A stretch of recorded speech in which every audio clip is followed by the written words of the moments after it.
Hello, students of the Akron Cooperative Medical Laboratory Science Program. I hope you had a wonderful day. I wanted to show you, in terms of reagents, what corresponds to these wonderful pieces of paper that come with your antibody panels. You remember that we use the antibody panels with their cells in them to identify antibodies and do rule outs and things. So we test the known red cells. In this case, these are tube reagents that we have panel cells 1 through 16 with different donors that correspond to the antigens and the donors on these sheets. How do you find out how those donors were antigen typed? Or phenotyped is another word for that. Well, they have commercially available antisera. And by antisera, I mean these are antibodies in here. So anti-D, anti-big C, anti-little k, anti-JKB, anti-M, anti-S, anti-little s, anti-P, P1 actually. So the manufacturers actually create these out of hybridoma cells or from donors. However, and they purify them and stick them in a bottle for you so that you can use them.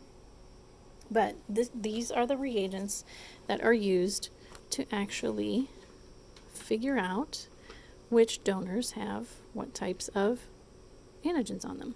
So, for example, cell number 1, they tested him with anti-D. So they used that D reagent sitting here, tested him with that, and he was positive. And then they tested him with this big C antibody, and he was positive. So that means he has the antigens on his red cells for those. Now when they did little c, which is this third bottle, he was negative for that. It did not agglutinate, which means he has no little c antigen. And all the way down the line, they did the testing at the manufacturer to see what each one of these donors has. Donor number 1, for example, if they would use the anti-M antisera, anti-M, and the anti-N, you would see that with the M antisera, he was positive. With the N, as in Nancy, he's negative. And we use these same antisera to do testing on our donor units, because when a patient has an antibody develop in their type and screen, you identify it, you detect it in the antibody screen, and then you identify it with the panel cells. These are the panel cells. Then you need to make sure that the donor units you're giving to the patient lack the antigens that correspond to the antibody you identified. So, for example, if you have a patient that you have identified anti-K in their plasma, you must then find donor units that lack the K antigen. So you would need to find donor units that, if you tested with anti-K, for example, that they did not agglutinate.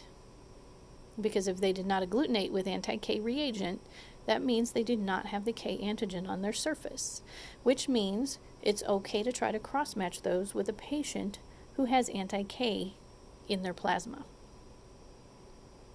So I hope that makes sense. We talk about QC in a different video, because each one of these antisera has to have quality control run on it to make sure it's working. So positive and negative controls for each. And you can use the different panel cells to actually do the QC. So hope that helps put things into perspective on these antisera and the antigen typing.